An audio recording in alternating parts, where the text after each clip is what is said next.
जय गुरु.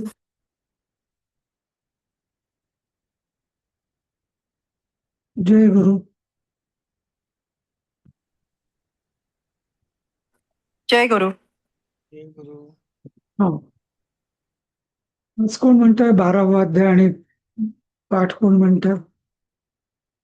राधिकाला येतात ना म्हणता मी काय? हो सर, येतं, पण मी रोज नसते ना, त्यामुळे मी नको म्हटलेलं. ओके, ठीक आहे. मग आज आज म्हण मग पहिले 10 श्लोक. हो चालेल. तर त्यांच्यानंतर मी पण ट्राय करू का? हो आरती चालेल. वैद्य. हो चालेल. हो हा, हो हो चालेल चालेल. करू सुरुवात. हो हो. अथ द्वादशोऽध्यायः. अर्जुन उवाच एवं सततयुक्ता ये भक्तास्त्वां पर्युपासते ये चाप्यक्षरमव्यक्तं तेषां के योगवित्तमाः. श्रीभगवानुवाच मय्यावेशमनो ये मां नित्ययुक्ता उपासते श्रद्धया परयोपेतास्ते मे युक्ततमा मताः. ये त्वमक्षरं निर्देशम् अव्यक्तं हे पर्युपासते. हे बरोबर पुन्हा एकदा म्हणणं बरोबर. सॉरी. ये त्वक्षरमनिर्देशमव्यक्तं पर्युपासते सर्वत्र गमचित्यं च कूटस्थं मचलं ध्रुवं सन्नियन्येन्द्रियग्रामं सर्वत्र समबुद्धयः ते प्राप्नुवन्ति मामेव सर्वभूतहिते रताः. क्लेशाधिककरस्तेषामव्यक्तासक्तचेतसाम् अव्यक्ता हि गतिर्दुःखं देहवद्भिरव्याप्यते. ये तु सर्वाणि कर्माणि मयि सन्न्यस्यमत्पराः अनन्येनैव योगेन मां ध्यायन्त उपासते तेषामहं समुद्धर्ता मृत्युसंसारसागरात् भवामि न चिरात् पार्थ मय्यावेशी च ते साम्. मय्येव मन आधस्त्व मयि बुद्धिं निवेशय निवशिष्यसि मय्येव अत ऊर्ध्वं न संशयः. अथ चित्तं समाधातुं न शक्नोषि मयि स्थिरम् अभ्यासयोगेन ततो मामिच्छाप्तुं धनञ्जय. अभ्यासेऽप्यसमर्थोऽसि मत्कर्म परमो भव मदर्थमपि कर्माणि कुर्वन् सिद्धिमवाप्यसि. हा. आरतीताई म्हणता ना. हा, छान. थँक्यू. अथैदप्यशक्तोऽसि कर्तुं मद्योगमाश्रितः सर्वकर्मफलत्यागं ततः कुरु यतात्मवान्. श्रेयो हि ज्ञानाभ्यासात् ज्ञानाध्यानं विशिष्यते ध्यानात् कर्मफलत्यागस् शान्तिरनन्तरम्. अद्वेष्टा सर्वभूतानां मैत्रः करुण एव च निर्ममो निरहङ्कारः समदुःखसुखौ क्षमी सन्तुष्टः सततं योगी यतात्मा दृढनिश्चयः मय्यर्पितमनो बुद्धिर्यो मद्भक्तः स मे प्रियः. यस्मान्नो द्विजते लोको लोकान्नो द्विजते च यः हर्षामर्षभयोद्वेगै वेगैर्मुक्तो यः स च मे प्रियः. अनपेक्षश्चुचिर्दक्ष उदासीनो गतव्यथः सर्वारम्भपरित्यागी यो मद्भक्त तस्स मे प्रियः यो न रुष्यति न द्वेष्टि न शोचति न काङ्क्षति शुभाशुभपरित्यागी भक्तिमान्यः स मे प्रियः समशत्रौ च मित्रे च तथा मानापमानयोः शीतोष्णसुखदुःखेषु समः सङ्गविवर्जितः तुल्यनिन्दास्तुतिर्मौनी सन्तुष्टो येन केनचित् अनिकेतस्थिरमतिर्भक्तिमान् मे प्रियो नरः ये तु मृतमिदै यथोक्तं पर्युपासते श्रद्धधानामत्परमा भक्तास्तेतीव मे प्रियाः ॐ तत्सदिति श्रीमद्भगवद्गीतासु उपनिषत्सु ब्रह्मविद्यायां योगशास्त्रे श्रीकृष्णार्जुनसंवादे भक्तियोगो नाम द्वादशोऽध्यायः श्रीकृष्णार्पणमस्तु. पुढचं कोण म्हणतंय पुढचे 10 श्लोक?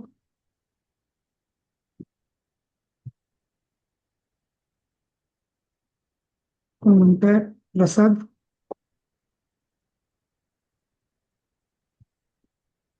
म्हणू का सर मी? कोण? प्रभाताई म्हणा. म्हणू का? हा. हो हो. ओम श्री परमात्मने नमः. अथ पञ्चदशोऽध्यायः. श्रीभगवानुवाच ऊर्ध्वमूलमधः शाखमश्वत्थं प्राहुरव्ययम् छन्दांसि यस्य पर्णानि यस्तं वेद स वेदवित् अधश्चोर्ध्वं प्रसृतास्तस्य शाखा गुणप्रवृद्ध. काय झालं रे? नाही काय विषय अधश्चोर्ध्वं प्रसृतास्तस्य शाखा गुणप्रवृद्धा विषयप्रवालाः अधश्च मूलान्यनुसन्ततानि कर्मानुबन्धीनि मनुष्यलोके न रूपमस्येह तथोपलभ्यते नान्तो न चादिर्न च सम्प्रतिष्ठा अश्वत्थमेनं सुविरूढमूलमसङ्गशस्त्रेण दृढेन छित्त्वा ततः पदं तत्परिमार्गितव्यं यस्मिन् गता न निवर्तन्ति भूयः तमेव चाद्यं पुरुषं प्रपद्ये यतः प्रवृत्ति प्रसृता पुराणी निर्मानमोहाजितसङ्गदोषा अध्यात्मनित्या विनिवृत्तकामाः द्वन्द्वैर्विमुक्ताः सुखदुःखसंज्ञैर्गच्छन्त्यमूढा पदमव्ययं तत् न तद्भासयते सूर्यो न शशाङ्को न पावकः यद्गत्वा न निवर्तन्ते तद्धाम परमं मम ममैवांशो जीवलोके जीवभूतः सनातनः मनःषष्ठानीन्द्रियाणि प्रकृतिस्थानि कर्षति शरीरं यदवाप्नोति यच्चाप्युत्क्रामतीश्वरः गृहीत्वैतानि संयाति वायुर्गन्धादिवाशयात् श्रोत्रं चक्षुस्पर्शनं च रसनं घ्राणमेव च अधिष्ठाय मनश्चायं विषयानुपसेवते उत्क्रामन्तं स्थितं वापि भुञ्जानं वा गुणान्वितं विमूढानानुपश्यन्ति पश्यन्ति ज्ञानचक्षुषः.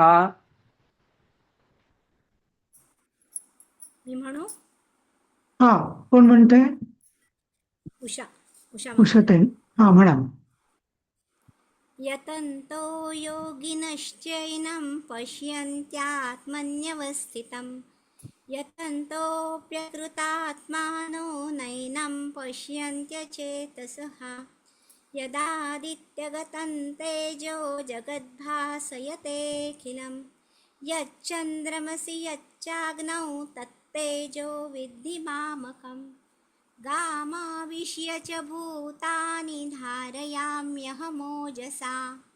पुष्णामि चौषधीः सर्वाः सोमो भूत्वा रसात्मकः अहं वैश्वानरो भूत्वा प्राणिनां देहमाश्रितः प्राणापानसमायुक्तः पचाम्यन्नं चतुर्विधं सर्वस्य चाहं हृदि सन्निविष्टो मत्तस्मृतिर्ज्ञानमपोहनं च वेदैश्च सर्वैरहमेव वेद्यो वेदान्तकृद्वेदविदेव चाहं द्वाविमौ पुरुषौ लोके क्षरश्चाक्षर एव च क्षरः सर्वाणि भूतानि कूटस्थोऽक्षर उच्यते उत्तमः पुरुषस्त्वन्यः परमात्मेत्युदाहृतः यो लोकत्रयमाविश्य बिभर्त्यव्यय ईश्वरः यस्मात्क्षरमतीतोऽहमक्षरादपि चोत्तमः अतोऽस्मि लोके वेदे च प्रथितः पुरुषोत्तमः यो मामेवमसम्मूढो जानाति पुरुषोत्तमं स सर्वविद् भजति मां सर्वभावेन भारत इति गुह्यतमं शास्त्रमिदमुक्तं मया नघ एतद्बुद्ध्वा बुद्धिमान् स्यात् कृतकृत्यश्च भारत ॐ तत्सदिति श्रीमद्भगवद्गीतासु उपनिषत्सु ब्रह्मविद्यायां योगशास्त्रे श्रीकृष्णार्जुनसंवादे पुरुषोत्तमयोगो नाम पञ्चदशोऽध्यायः। अच्छा. आपला मला वाटतं 11वा श्लोक 10वा झाला होता ना, अभ्यासेत्य झाला होता मला वाटतं ना. हो 10वा झालाय. हम्म. आणि हा सुरू होता ना 11वा की झाला होता? 11वा 11वा झाला होता ना, झाला होता मला वाटतं. हा हा झाला झालाय ना. हा, आता आपण एक थोडीशी जरा एक्झरसाइज करूया. हो, मी परवा तुम्हाला एक टेबल पाठवला होता, बरोबर? तर तो जो टेबल आहे तर तो जरा बघूया आपल्याला म्हणजे सॉल्व करता येतो का. हं? जे जे 6 श्लोकांचं जे आहे ना, दाखवता येतं का बघतो मी. आलं ना लक्षात मला काय म्हणायचं ते? सर बघितला नाही सर, सॉरी. टेबल कोणता तो? बरं, दिसतंय का बघा? हो, तुम्ही रोजच्या ह्यातली उदाहरणं द्यायला सांगितलीत. हा, आपण एक जस्ट बघूया. म्हणजे आपल्याला जर खरं जर हे 11 हे 6 श्लोक जर कळले असतील तर आपल्याला हे उदाहरणं देता आली, निदान सुचली तरी पाहिजेत, बरोबर? तर बघूया. तर पहिला श्लोक, हेतु सर्वाणि कर्माणि मयि सन्न्यस्य मत्पराः अनन्येनैव योगेन मांध्यायन्त उपासते. आता या श्लोकातलं याला आपण मुख्य मुद्दा किंवा कीवर्ड्स काय आहेत तर मयि सन्न्यस्य मत्पराः अनन्येन एव योगेन, म्हणजे काय त्याचा आणि त्या मूळ मुख्य मुद्द्यांचा अर्थ काय तर मयि सन्न्यस्य, कुठली? सर्वाणि कर्माणि म्हणजे सगळी कर्मे, मला मयि म्हणजे माझ्यात, मला माझ्यात, सन्न्यस्य म्हणजे स्थापित करून, अर्पित करून, मत्पराः माझ्यात परायण हो, आणि अनन्येन एव योगेन अनन्य भावनेनं माझं ध्यान करीत वासना कर.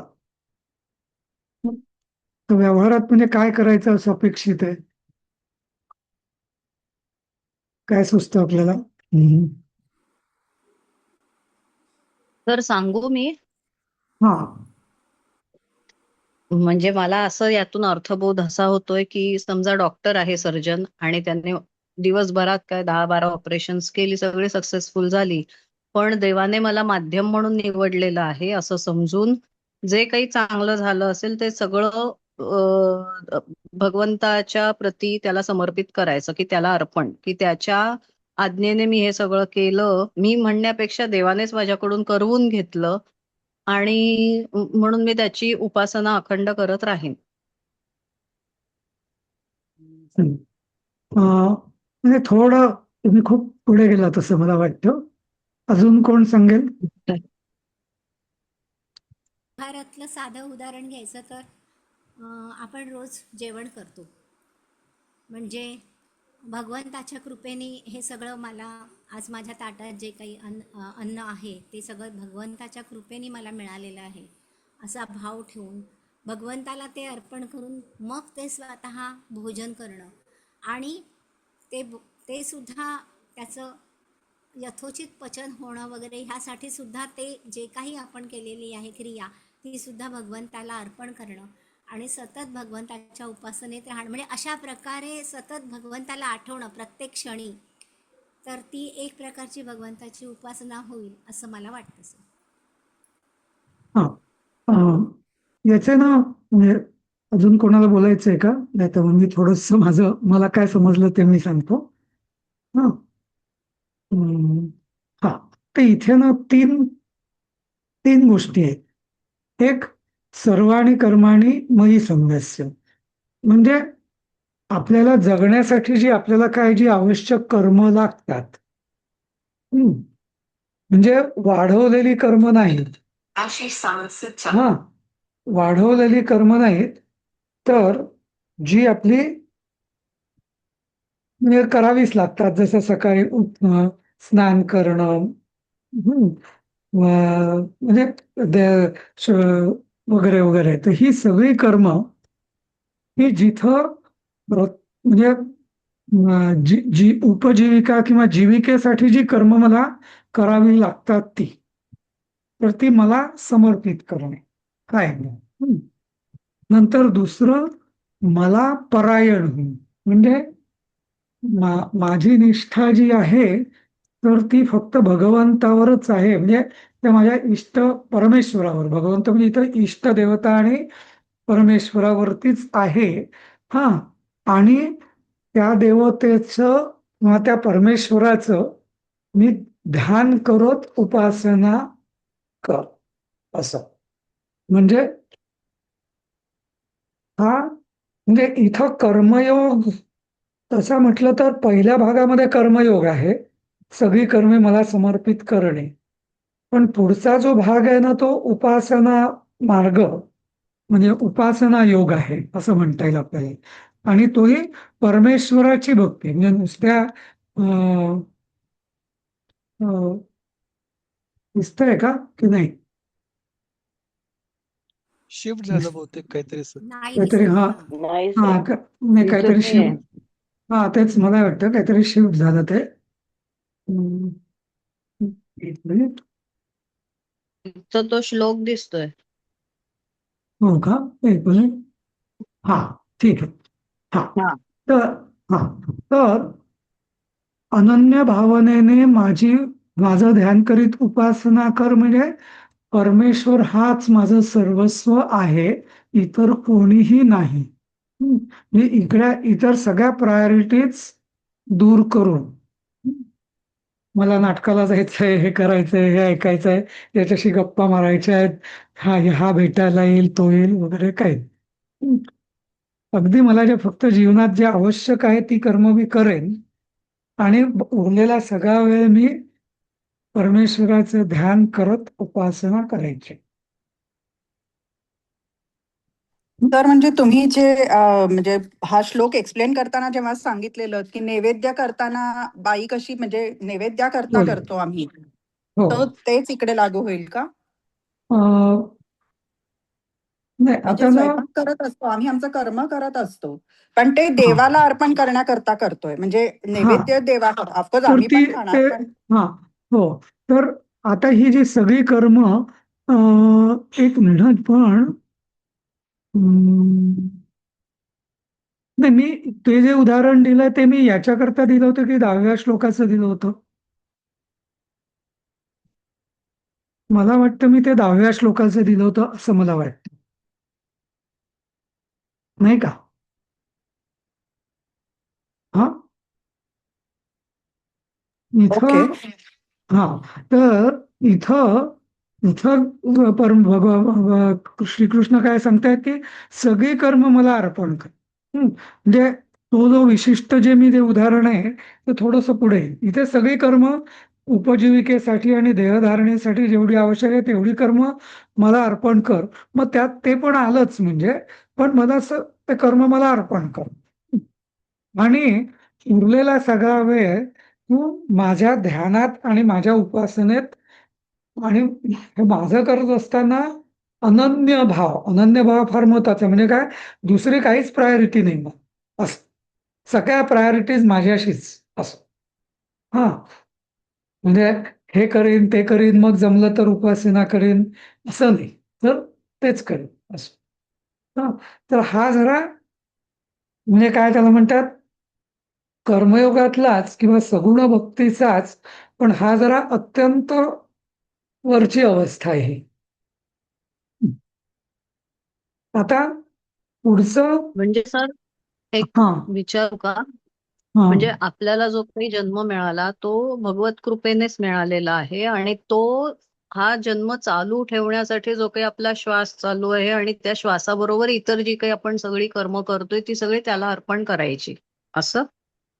हो हो म्हणजे हे हे तर आहेच म्हणजे पण म्हणजे जे काय आता मी जसं मी उदाहरण देईन मी तर मी म्हणजे जी काय कर्म मला देहधारणेसाठी करावीच लागतात नाही का तर हम्म हम्म तेवढी सगळी परमेश्वराला म्हणजे त्याचं म्हणजे तो दुसरा जो आहे ना मत्कर्म परम भव त्यात थोडस म्हणजे वेगळा आहे. याच्यात एवढं स्पष्टपणे हे सांगितलेलं नाही पण यात ते म्हणतात की सगळी कर्म जी काय करत असशील म्हणजे शिकवणारा हम्म शिकवत असेल शिक्षक शिकवत असेल गायन हम्म. म्हणजे संगीत म्हणणार गायन करत हो. असेल हा स्वयंपाक करणारा जी व्यक्ती असेल ती स्वयंपाक करत असेल पण ती सगळी कर्म तो मला अर्पण कर हा म्हणजे करतानाही माझी आठवण ठेव आणि केल्यावरती तर करच ठेवच म्हणजे मला अर्पण कर त्यात तू गुंतू नकोस त्यात तू म्हणजे इथे मला अर्पण कर या अर्थाचे दोन म्हणजे शब्दाचे दोन अर्थ होतात एक म्हणजे त्याच्यात तू गुंतू नकोस त्याच्यात आसक्ती ठेवू नकोस एक हा हम्म. त्या कर्मामध्ये फारसा तू अडकू नकोस आणि त्याचा अहंकारही ठेवू नकोस आणि त्याच्यात ममताही ठेवू नकोस म्हणजे मग ओके ती म्हणजे सर्व त्याचं कर्म पुढे काय होईल? हा हा म्हणजे त्या कर्माचं पुढे काय होईल फळ मिळेल किंवा नाही मिळणार ते सक्सेसफुल होईल की ते नाही होणार ते प्रश्न तू ते माझ्यावर सोडून दे. हा हा कर्म करताना व्यवस्थितच करायची आहे पण ती कर्मात करेक्ट. पुढे आसक्ती पण नको अहंकार पण नको त्याचा आणि ममता पण नको असं ओके. हा हा. म्हणजे सर मग पण मग ती ही तुझं कर्म काम करताना अनन्य भावाने माझे ध्यान आणि उपासना कर पण कुठे होतंय? नाही नाही हे पुढचं झालं म्हणजे अच्छा. जी कर्म करावीच लागणार मला आयुष्य जगण्यासाठी ती कर्म करून उरलेला सगळा वेळ मी अनन्य भावनेने ध्यान करत उपासना करायची असं दोन वेगळ्या गोष्टी ओके. आहेत या. ओके. दोन ओके. वेगळ्या गोष्टी आहेत हं? असं म्हणजे सर प्रत्येकाला दिलेली ड्युटी त्यांनी नीट करावी जी काय असेल ती. एक नाही तर नाही देह पण धारणेसाठी आणि हा बरोबर देह जिवंत राहण्यासाठी जे काही काय म्हणू जसं आपण म्हणजे अजून पोटा स्पष्ट सांगा पाण्यासाठी. हा म्हणजे आपण गृहस्थाश्रमात आहोत तर मला जी काय जबाबदाऱ्या हो. माझ्या थोडंफार आहे पण त्या जबाबदाऱ्या हा. वाढवायच्या नाही आहेत म्हणजे असं हम्म. हा आणि त्यामुळे मग आसक्ती अहंकार आणि ममता हे काढून ती काढली की मग आणि हम्म. ती कर्म जी काय होतील ती फळासकट मला अर्पण करायची त्यातनं मोकळं व्हायचं आणि उरलेला सगळा वेळ हम्म. परमेश्वर चिंतनात आणि ध्यानात घालवायचं ओके ओके. हा ठीक आहे आता म्हणजे खरं म्हणजे इथं म्हणजे असं एक मी उदाहरण देईल की 6 तास समजा आपण दिवसाचे 10 तास सोडले आपले तर जे 14 तास आपले ऍक्टिव्ह असतात तर 4-6 तास कर्म केली आपण एक उदाहरण देतो मी तर 8 तास माझं ध्यान आणि उपासना समजलं ज्यांना नोकरी नाही त्यांच्याकरता मी सांगतोय की म्हणजे 10 तास समजा बाकी आराम आणि अत्यावश्यक 8 तास म्हणा 10 तास म्हणा क्रिया, 4 तास माझे ऍक्च्युअली काही कर्म वगैरे 8 4 12 आणि उरलेला जो काही वेळ असेल तो सगळा भगवत चिंतनात आणि उपासना. हं? म्हणजे अंदाजाने मी वेळेचं जे प्रपोर्शन दिलं ते असं ही पहिली अवस्था. सर सगळीच कर्म करताना भगवंताला आठवून कर्म केली आणि ती नाही त्यांना नाही ते सर्व केली तर मग सदा सर्व काळ नाही नाही म्हणजे तेच सांगतो वेगळं ते. आठवायची गरज आहे ऐका का असं? ऐका ऐका नाही नाही नाही नाही तो वेगळा हां, हां. तो वेगळा तो वेगळा टप्पा आहे. इथं जो श्रेष्ठ भक्त जो आहे श्रेष्ठ सगुण भक्त तो असं कर्म करता करता उपासना असं साईड बाय साईड नाही. ओके. तो म्हणतो मी म्हणजे जसं मी म्हटलं दिवसाचे 10 12 तास तरी ध्यान करीत उपासना कर असं.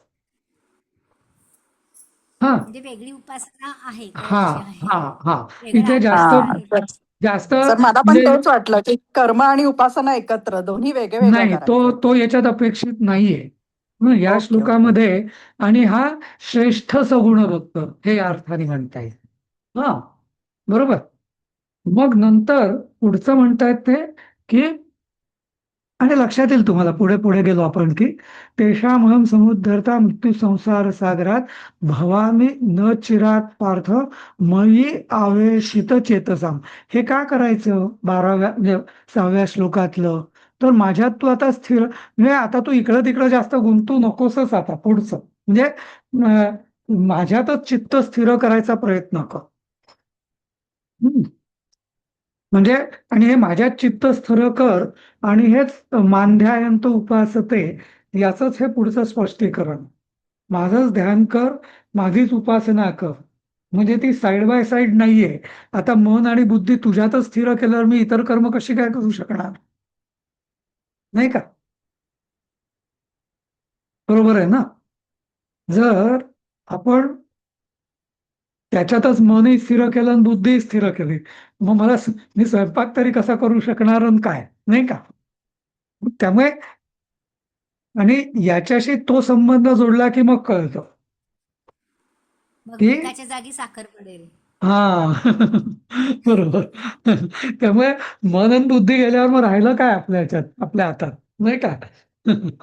म्हणजे आणि आणि नाहीतर ती नामदेव नाही कोण गोरा कुंभारांचं जसं झालं होतं तशी पण अवस्था होऊ शकते की त्यांनी नाही का ते चिखल तुडवता तुडवता मातीचा त्यांच्या बायकोनी त्यांना सांगितलं की तुम्ही या लहान मुलाकडे हे ठेवा म्हणून लक्ष ठेवा. ते आपले हो म्हणाले पण त्यांचं आपलं लक्ष देवाकडे कर्म त्यांचं चालेल आणि त्यात त्या मुलाला त्यांनी चिथड म्हणजे तुडवला अक्षरशः ना नाही का. म्हणजे अशी पण अवस्था होऊ शकते ना त्याच्यात असं कर्म करत बघ हे करत गेलो तर नाही का असं. त्यामुळे म्हणजे प्रत्येक इथं कर्माच्या म्हणजे सर प्रत्येक कर्माच्या प्रोसेसमध्ये पण मी आहे. नाही तो तो भाग वेगळा आहे अजून तेच मी सांगतोय. पहिल्या या 1 2 3 या श्लोकामध्ये काय आहे किंवा इव्हन म्हणजे पहिल्या म्हणजे 6 7 आणि 8व्या मध्येच की कर्म हम्म. आवश्यक तेवढी कर्म करा आणि उरलेला सगळा वेळ ध्यान चिंतन उपासनेत घालवा. ओके हा ओके हा ओके. मग कर्माला प्राधान्य नाहीये इथं. इथं उपासनेला प्राधान्य आहे आणि ती उपासना पण कशी मन आणि बुद्धी परमेश्वरात म्हणजे एकाग्र करून असं साईड बाय साईड नाही म्हणजे असं अष्टपैलू किंवा अष्टावधानित्व नाही इथे. म्हणजे काम परायण पटापट होऊन म्हणजे आवरून काय उपासनेला वेळ द्या जास्त. जास्तीत जास्त होय हो. हा जास्तीत जास्त वेळ आपला उपासनेत घालवा असं. हा आणि हा हा. तोही आणि त्या उपासनेची त्यांनी जणू व्याख्याच दिली की उपासना ही कशी करायची आहे तर मन आणि बुद्धी माझ्यातच चित्त स्थिर कर म्हणजे उपासना करता करता माझं मनोराज्य सुरू आहे तसं ना असं. बरोबर.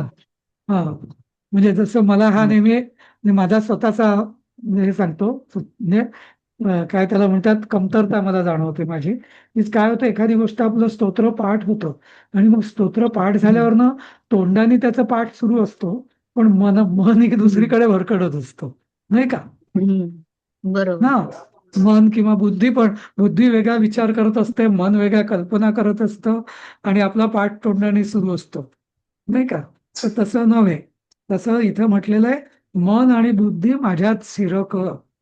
आणि ती कल्पना म्हणजे आधी त्यांनी सांगितलं, मयी आवेशित चेतसा, म्हणजे सगळं चित्त जे आहे ते माझ्यात स्थिर कर. पण परत मग ते सांगतात 8व्या श्लोकात, की ते पुरेसं नाही म्हणून की काय, तर मयी एव मन, मयी एव म्हणजे माझ्यातच.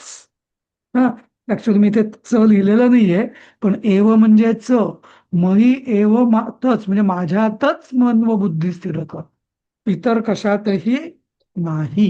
म्हणजे मयी सर बुद्धी. किती लक्ष जप केला त्यापेक्षा जपात किती लक्ष होतं हे महत्वाचं. हा, म्हणजे तुलना तुलना नाही इथं, किती लक्ष म्हणजे बघा, हा हा पण माझ्यातच मन स्थिर कर आणि हा माझ्यातच मन आणि बुद्धीला चित्त, स्थिर कर. हा हा. बुद्धी आणि आणि मन त्याच्यातच स्थिर हा केल्यानंतर म्हणजे हा हा ते आ- म्हणजे मोजणं सुद्धा होणार नाही जप किती केला आहे तो, असं. कदाचित कदाचित हा कदाचित. पण जप करताना असं म्हटलेलं की संख्या मोजणं हा जपाचा भाग आहे, त्यामुळे तिथपर्यंत सवलत आपण घेऊ शकतो. हा, पण हम्म. त्याच्या पुढे मात्र म्हणजे मन आणि बुद्धी ही म्हणजे त्यांनी सांगितलेलं की माझ्यातच स्थिर कर. आणि मग निवसिष्यसी मय्येव म्हणजे आणि माझ्यातच तू राहा. म्हणजे सॉरी, बरोबर. चुकलं माझं. मग निवसिष्यसी हो म्हणजे असं जर तू निवसिष्यसि करशील तर तू वरती गेल्यावर सुद्धा माझ्यातच राहशील असं. आत्ता तू मनाने आणि बुद्धीने म्हणजे माझ्यात स्थिर कर, की जेणेकरून तू ऊर्ध्व गेल्यावर, वरती गेल्यावर माझ्यातच राहशील असं. सर मग मग असं पण तसं आपण तसं मग ट्रेडमिलवर चालता चालता जॉब करणं हे कितपत योग्य आहे? नाही नाही, आता कसं आहे ना, ते ते पुढे येऊया आपण, ते पुढे जाऊया आपण. हा, ओके. इथं ते एक कसं असतं, इथं ना परमेश्वराने अगदी चांगलं काय, मग ते नाही जमेल तर पुढचं काय, असं ते भगवान सांगतायत. हा, ओके. समजलं की. हा, त्यामुळे ही आदर्श अवस्था की जमेल तेवढं काम करणे, म्हणजे जमेल तेवढं म्हणण्यापेक्षा आवश्यक तेवढं काम करून उरलेला सगळा वेळ हा उपासनेत म्हणजे घालवणे असं म्हणणार नाही मी, उपासनेला देणे असं, नाही का? आणि ती उपासना सुद्धा हो. ध्यान. हा, सर असं अशी परायण होऊन एक म्हणजे अवस्था काय? होते मला ध्यान परायण लावत होऊन. असताना. बोला बोला मला परायण म्हणजे म्हणजे ज्याला आपण मलाच पूर्ण निष्ठा ठेवून, माझ्या म्हणजे तुझ्या सगळ्या निष्ठा मलाच अर्पण करून असं. हा, अच्छा. हम्म. म्हणजे कर्म करायची आता सगळी निष्ठा जसं म्हणजे असं लक्षात येईल. उदाहरण द्यायचं झालं तर एखादा सेवक असतो, तर तो अगदी म्हणजे राजा किंवा त्याच्या स्वामीवर त्याची पूर्ण निष्ठा असते. अगदी म्हणजे तो विचार डोकं बाजूला ठेवलेलं असतं त्याने, नाही का? तो त्यालाच निष्ठ हम्म, असतो तसा. अच्छा. कारण ती पूर्ण निष्ठा असल्याशिवाय अनन्य भावनेने ध्यान करत उपासना ही होणार नाही म्हणून असं. हा, बरोबर आहे.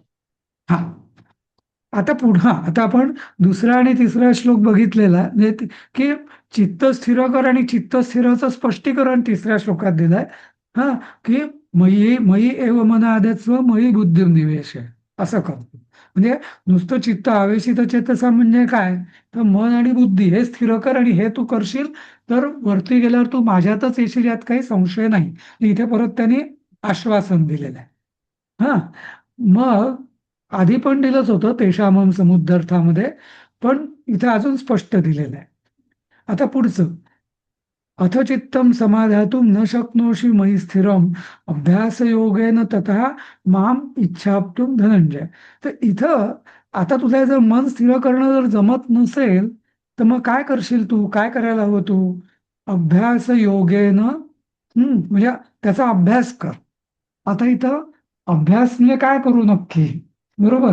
तर ती गोष्ट पुन्हा पुन्हा कर. आता इथं बऱ्याच उपासनेमध्ये असं दिलेलं असतं की उदाहरणार्थ ज्योतीवर एकाग्र कर मन, ओंकार ध्वनीवर एकाग्र करा आपलं मन, नाही का? काहीतरी आयतन आयतन म्हणजे आधार घेऊन, कारण मन हे स्वतः स्वाभाविकपणे चंचल आहे.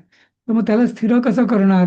तर एका ज्योतीकडे एकटक लावून बघायचं, किंवा देवतेचं जर चित्र असेल तर त्याच्यावर दृष्टी केंद्रित करायची, तिच्याकडे बघत राहायचं. ठीक आहे, आपली जर इष्टदेवता समजा तुमचे गुरु असतील, म्हणजे ज्यांच्यावर आपली श्रद्धा आहे, त्यांच्या चित्रावर लक्ष एकाग्र करून, हा, किंवा त्या देवतेचा मंत्र असेल, आता इथे जपयोग येतो, की त्या मंत्रांच्या बीजाक्षरांवर किंवा नामावरती एकाग्र करून, कारण मन आणि बुद्धी स्थिर करणं हा उपासना मार्गाचा सगळ्यात आवश्यक भाग आहे.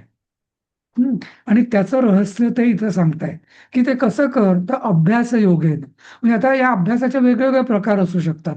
जसं कोणी चालता चालता पुस्तक वाचतो, कोणी लिहून काढतो, नाही का, कोणी ते मोठ्याने म्हणतो, कोणी मनात वाचतो, कोणी डोळे मिटून आठवतो, वेगवेगळ्या, जसं त्याला जमेल तसं. तर तो जो अभ्यास योग आहे, म्हणजे कुठलाही तुम्ही पाठ म्हणा, मंत्र म्हणा, चित्रावर एकाग्र करा, ज्योतीवर एकाग्र करा, ऐका, म्हणजे त्याचं श्रवण कीर्तन ऐका असतो ना. पण मुख्य काय, त्याचा सार काय आहे उपासनेचं, तर मन आणि बुद्धी स्थिर करण्याचा अभ्यास. म्हणजे उपासना म्हणजे काय, हे जणू इथं वेगळ्या प्रकारांनी श्रीकृष्णाने सांगितलंय. की मन आणि बुद्धी स्थिर, बाकी सगळे आपण जे साईड बाय साईड करतो ना, ते फावल्या वेळातला, म्हणजे त्याला कमी नाही, आणि ते येतच आहे पुढे. पण आदर्श म्हणजे चांगली उपासना कुठली, तर ही मन आणि बुद्धी स्थिर करणे. समजलं ना? म्हणजे श्लोक म्हणताना आपल्याला सोपं वाटतं, पण ते किती मोठं रहस्य सांगितलंय बघायचं, नाही का? सर, म्हणजे ज्यांची मन आणि बुद्धी स्थिर असते ते एकपाठी असतात का, आणि ज्यांना अशी नाही नाही नाही नाही, वारंवार त्याचा आवर्तन? नाही नाही नाही नाही, तो काही संबंध नाही त्याचा. ओके, त्याचा काहीही अच्छा. संबंध नाही. हा, सी मन एखाद्या अगदी म्हणजे सो कॉल्ड मंदबुद्धीचं पण मन बुद्धी स्थिर असू शकते, आणि उलट जास्त कुशाग्र बुद्धी असेल तर ती उलट चंचल मन असू शकतं त्याचं, किंवा बुद्धीसारखे भिरभिरती पण असू शकते. त्यामुळे तसा त्याचा काही संबंध नाही. हा, दोन वेगळ्या पण मग गोष्टी. हे स्थिर झालंय कळणार कसं? बघा, ठीक आहे, बघू आपण आई, तसं तो पुढे. अनुभवच घ्यावा लागतो. हा, म्हणजे एका मर्यादेपलीकडे आपण नाही सांगू शकत, पण तो आपल्याला अनुभव येतो, तो स्थिर. अरे, मी किती वेळ माझी स्थिरता आली होती, एवढं आपल्याला कळतं, नाही का? ते स्वतः सांगू शकतो आपण. हा हम्म. नाही का? हा, स्थिर होणं म्हणजे झोप मला येणं किंवा झोपेत पेंगणं नाही. नाही का? बरोबर. हा, तर सर, मला खरोखर त्यामध्ये ध्यान आणि प्रार्थना पण उपासना गळून करावीशी पडते, असं वाटते. होतं सर. ध्यान आणि हा, उपासना करावीशी वाटते, त्याच्यातच होतं ना स्थिर करण्याचा प्रयत्न. हो, नाही, पण हा, म्हणजे स्थिर ते होतं. ते स्थिर स्थिर होण्याचा जो अनुभव आहे, तो एका मर्यादेपलीकडे शब्दांनी नाही सांगता येणार, तो अनुभवच घ्यावा लागेल. अच्छा. First. हा हा, बरोबर. हा.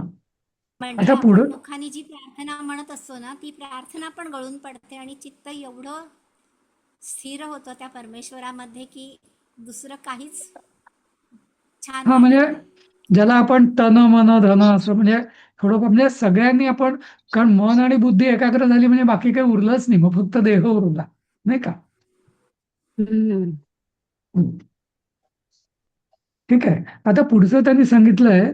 हा, हे झालं अभ्यास योगाचं महत्व, की हे जमत नसेल तर हा अभ्यास करा, हा, असं सांगतायत भगवान. म्हणजे हा मस्त आहे, असं त्याला ऑप्शन नाहीये काही. कारण मन आणि बुद्धी स्थिर करणे हा उपासना योगाचा सगळ्यात मोठा भाग आहे.